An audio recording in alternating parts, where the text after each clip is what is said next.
Fala, meu amigo, seja bem-vindo a mais um vídeo aqui pela Acerte Aqui com cursos de OAB. E neste vídeo de hoje começaremos aqui a série de processo penal. Vamos aqui dar aula dos principais conteúdos do tema de processo penal, da matriz de processo penal. E o tema de hoje é o tema inquérito policial, tema bastante recorrente em concursos, principalmente concursos de tribunais, concursos policiais e, claro, também no exame de ordem. Então vamos passar aqui aquilo que você precisa saber para fazer uma prova de processo penal que cobre o tema inquérito policial, tá certo? Mas então, primeiramente, pessoal, temos que entender o seguinte. O processo penal, ele se baseia na persecução penal, na perseguição, do crime. E essa persecução penal, ela tem por objetivo viabilizar a pretensão punitiva do Estado decorrente da prática de infração. Então, essa persecução penal, ela se divide em duas grandes etapas. A etapa investigativa e a etapa processual ou judicial. Na etapa investigativa é onde se situa o inquérito policial. É a etapa que vai colher elementos probatórios suficientes para viabilizar a segunda fase, que é a fase processual, tá certo? Então, para início de conversa, eu queria aqui repassar um conceito bem básico de inquérito policial. Então, podem tomar nota. Inquérito policial é o procedimento preparatório de natureza administrativa que consiste no conjunto de diligências presididas pela autoridade policial que tem por objetivo conseguir lastro probatório mínimo para o oferecimento da futura ação penal, tá bom? Então, vamos dissecar um pouco esse conceito. Primeiramente, o inquérito policial é um procedimento preparatório. O que isso quer dizer?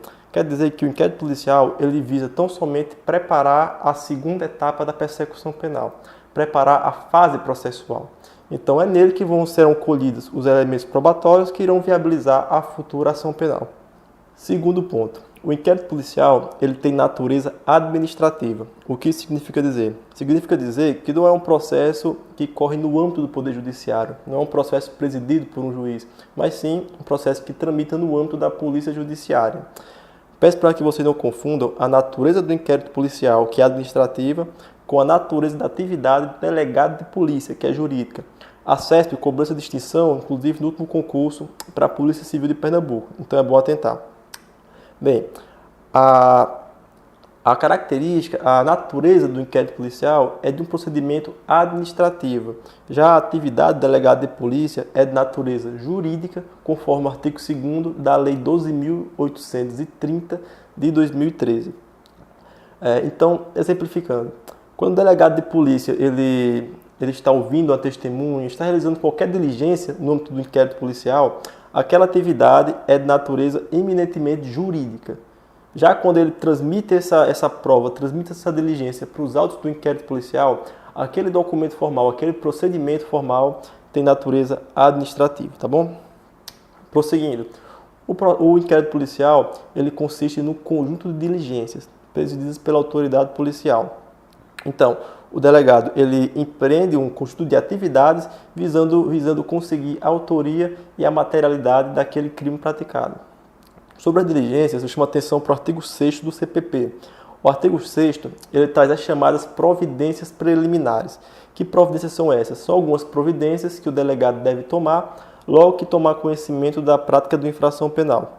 Esse rol do artigo 6º é um rol meramente exemplificativo e não é um rol, vamos dizer assim, que deve obedecer uma ordem vinculante. Não, o delegado ele vai tomar aquelas providências na medida da sua discricionariedade, na medida do caso concreto. Então vamos dar uma lida no artigo 6º. Diz o seguinte: logo que tiver conhecimento da prática da infração penal, a autoridade policial deverá, inciso 1, dirigir-se ao local, providenciando para que não se alterem o estado e conservação das coisas até a chegada dos peritos criminais. Inciso 2, apreender os objetos que tiverem relação com o fato, após liberados pelos peritos criminais. Inciso 3, colher todas as provas que servirem para esclarecimento do fato e suas circunstâncias. 4º, ouvir o ofendido. 5º, ouvir o indiciado com observância no que for aplicável do disposto no capítulo 3, título 7 deste livro, devendo o respectivo termo ser assinado por duas testemunhas que ele tenha ouvido a leitura.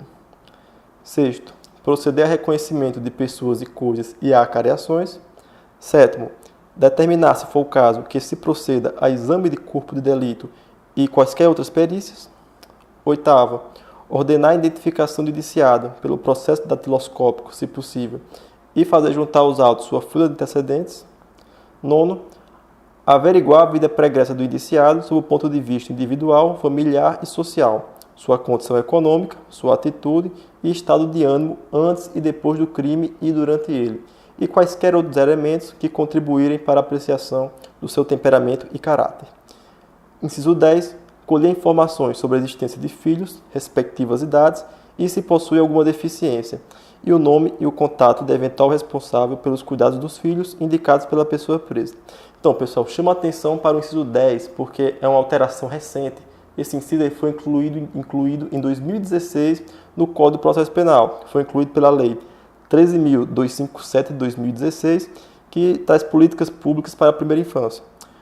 Essa mesma providência também, pessoal, ela também ocorre na fase da interrogação do réu, já na fase judicial, na fase processual. O juiz também deve indagar ao réu sobre se ele tem filhos, as respectivas idades e se possui alguma deficiência, tá bom? Então, chama atenção para esse inciso, um inciso que é novidade, que pode ser cobrado na sua prova.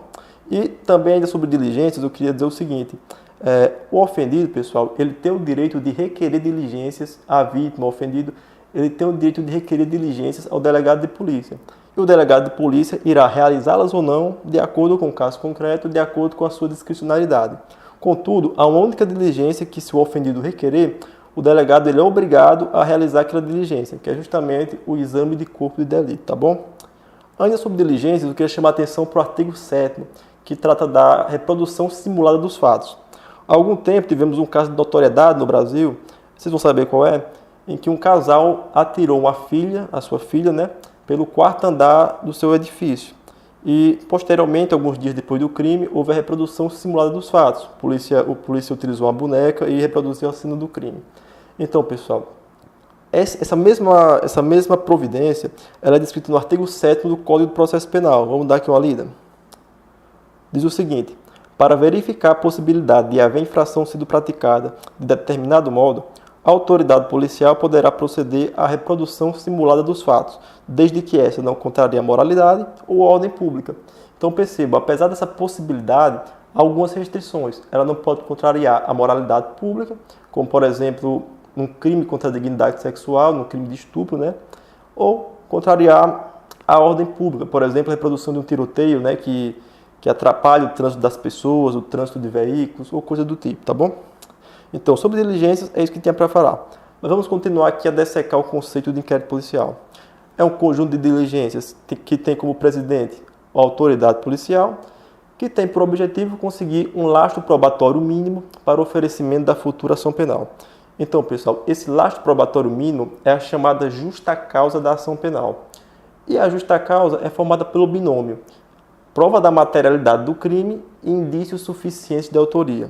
Em outras palavras, pessoal, o delegado ele tem que provar que o crime efetivamente ocorreu, que ele se materializou, né? Prova da materialidade, e ter pelo menos indícios razoáveis de quem tenha sido o autor do crime, tá bom? Então, faltando uma coisa ou outra, o inquérito policial deverá ser arquivado, tá certo? Então, isso consiste na justa causa da ação penal. E, então, vimos bem o conceito de inquérito policial. O destinatário do inquérito policial. Podemos aqui definir o destinatário como destinatário imediato e o destinatário mediato. Como destinatário imediato, temos o titular da ação, que no caso será o Ministério Público, se a ação for pública, ou o ofendido no caso de ação privada. E o destinatário mediato, o destinatário a posteriori, é o juiz, já que o inquérito policial acompanhará a peça da ação, acompanhará a denúncia ou acompanhará a queixa-crime, conforme o caso concreto, tá bom? Então, pessoal, nessa aula aqui vimos o conceito, dessecamos bem o conceito de inquérito policial, vimos aqui as diligências, tá certo? Então, convido você para a próxima aula, tá bom? Inscreva-se no canal e até a próxima. Aquele abraço.